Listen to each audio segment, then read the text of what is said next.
ঘটনা ঘটে যাতে দুজন মারা গেছিলেন, 3 জন আহত হয়েছিলেন। কালকেই আমরা 4টি দপ্তরে সমন্বয় একটি কমিটি করেছিলাম এবং আমরা আজকে ফার্স্ট আওয়ারে কমিটি রিপোর্ট দিতে বলেছিলাম। এই কমিটি রিপোর্টে যা পাওয়া গেছে এটা আমাদের রাজ্যে বা কলকাতার ক্ষেত্রে একটি অশনি সংকেত। ওই অবৈধ ওয়ার্কশপ বা কারখানায় কোনো বিল্ডিং প্ল্যান নেই। বিল্ডিং প্ল্যান নেই যেমন the basic norms of fire এবং ইলেকট্রিসিটি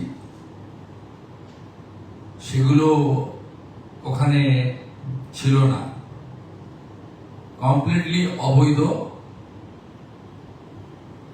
আমরা এই ঘটনার পরিপ্রেক্ষিতে কতগুলো অ্যাকশন নিয়েছি।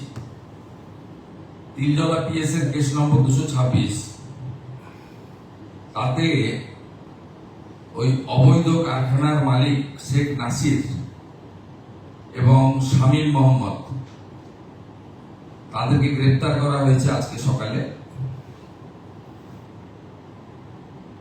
আমরা বিদ্যুৎ সরবরাহকারী সংস্থাকে পার্মানেন্ট ইলেকট্রিক ডিসকানেকশন করার অর্ডার দিয়েছি এবং সিএসি কে বিদ্যুৎ সচিবের মাধ্যমে জানানো হয়েছে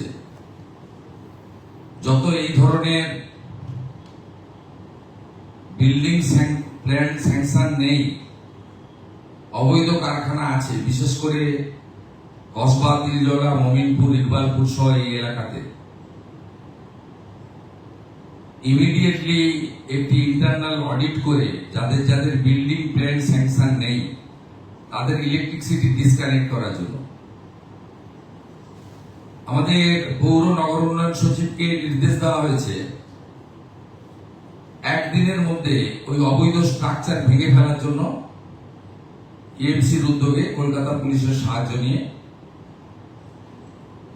এবং একইভাবে কেএমসি কে বলা হয়েছে এই ধরনের অবৈধ বিপজ্জনক কারখানাগুলিতে জলের লাইন কেটে দেওয়ার জন্য। আমরা এতে জিরো টলারেন্সের নীতি নিচ্ছি। যারা সতর্ক হতে চান সতর্ক হয়ে যান, যারা বেআইনি কাজকর্ম করছেন তাদেরকেও আমরা সংশোধিত হতে এবং এই ধরনের কাজ থেকে বিরত থাকার জন্য কড়া নির্দেশিকা এবং পরামর্শ দিচ্ছি। দ্বিতীয়ত, গত কয়েক বছর ধরে আগের সরকার আলু চাষিদের উপরে অত্যাচার করেছেন, আলু ব্যবসায়ীদের উপর অত্যাচার করেছেন। আমরা মুখ্য সচিব,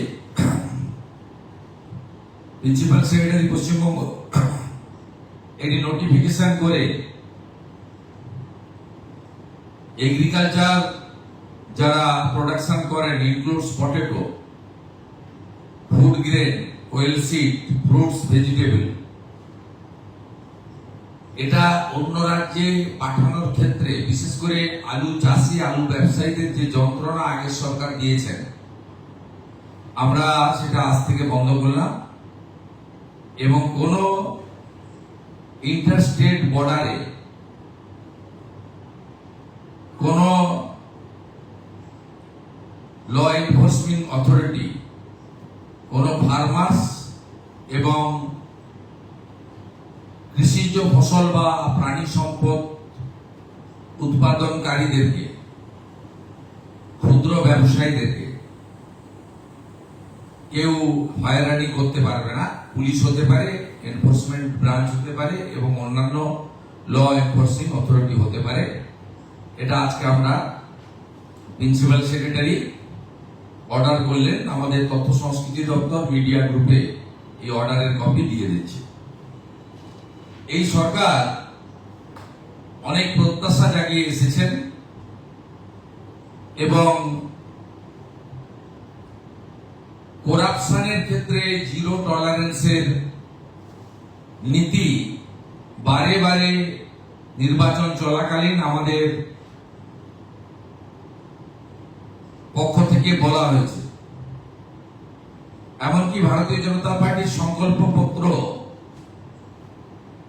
সেক্ষেত্রেও আমরা বলেছি প্রাতিষ্ঠানিক দুর্নীতির ক্ষেত্রে ব্যবস্থা হবে। সেই আপনারা দেখতে পারবেন কয়েকদিনের মধ্যে আমরা আগামী ক্যাবিনেটে হয়তো এই বিষয়ে সিদ্ধান্ত কিছু নেব। শুধু সিদ্ধান্ত নয়, কার্যকর। আমরা যেটা আজকে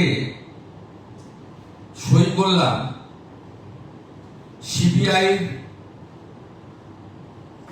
4টি মামলা গত 4 বছর আগের মুখ্যমন্ত্রী, স্বরাষ্ট্রমন্ত্রী, বিধায় আটকে রেখেছিলেন।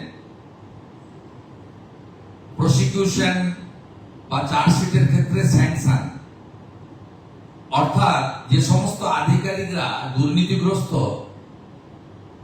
তাদের বিরুদ্ধে সিবিআই বা অন্যান্য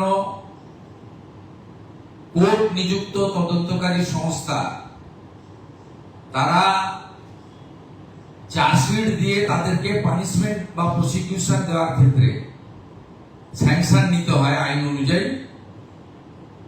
বিদায়ী সরকার এবং বিদায়ী সরকারের মুখ্যমন্ত্রী তথা স্বরাষ্ট্রমন্ত্রী এই স্যাংশন আটকে রেখেছিলেন দুর্নীতিগ্রস্ত আমলা এবং আধিকারিকদের বাঁচানোর জন্য।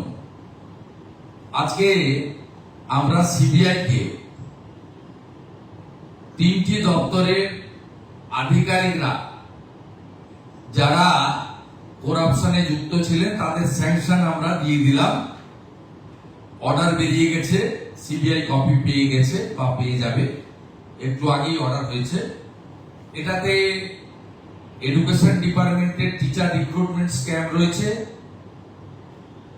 মিউনিসিপ্যাল অ্যাফেয়ার্স ডিপার্টমেন্টের মিউনিসিপ্যাল রিক্রুটমেন্ট স্ক্যাম রয়েছে এবং কোঅপারেটিভের ক্ষেত্রে, সমবায় দপ্তরের ক্ষেত্রে কিছু কোর্টের আদেশে যে তদন্ত হচ্ছিল কিছু আধিকারিক তারা যুক্ত আছে, তাদের বিরুদ্ধে প্রসিকিউশনের স্যাংশন, যা বিগত সরকার দুর্নীতিগ্রস্ত আধিকারিক আমাদের আড়াল করার জন্য 4 বছর আটকে রেখেছিল, আমরা আজকে সেটা দিয়ে দিলাম।